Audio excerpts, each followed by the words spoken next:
একবার এইভাবে গেঁড়ি গুগলির কষাটা বানিয়ে দেখুন, খেতে এত অপূর্ব লাগবে, মাংসকে হার মানাবে। আর যারা খায় না তারাও চেটেপুটে খাবে। তবে বাচ্চাদের পক্ষে খুবই উপকার জিনিস। তার জন্য আমি বাজার থেকে কিনে এনেছি, কিংবা গ্রামের পুকুরেও পাওয়া যায়। এটা গ্রামেই বেশি পাওয়া যায়, আর শহরে বাজারে কিনতে পাওয়া যায়। আমি গরম জলে ভালোভাবে নুন দিয়ে ভালো করে ফুটিয়ে ওপরের আঁশটাকে তুলে নিয়েছি। 3 থেকে 4 বার ভালোভাবে আমি ধুয়ে নেব। এরপরে কড়াইতে দেব সর্ষের তেল। তেলটা দেওয়ার পরে গেঁড়ি গুগলিটা আমি ভালো করে ভেজে নেব হালকা লবণ দিয়ে।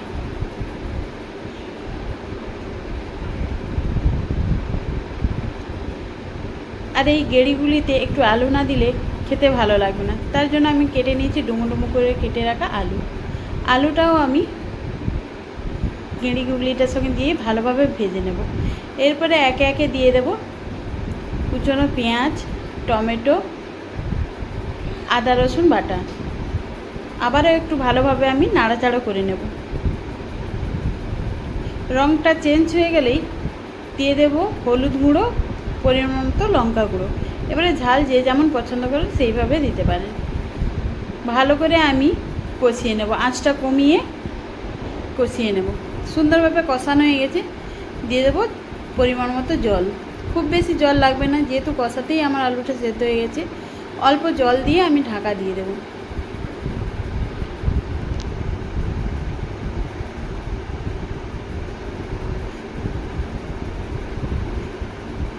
ঢাকাটা খুলেই দেখুন কত সুন্দর মাখো মাখো হয়ে গেছে। এবারে দিয়ে দেবো স্বাদ মতো, যারা মিষ্টি পছন্দ করেন একটু মিষ্টিও দিতে পারেন, খেতে ভালো লাগবে। আর দেবো গরম মশলা গুঁড়ো।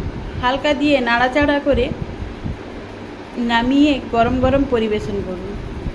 সত্যি বলছি, এত খেতে অপূর্ব লাগে যে কী বলবো। একবার বানিয়ে দেখতে পারেন।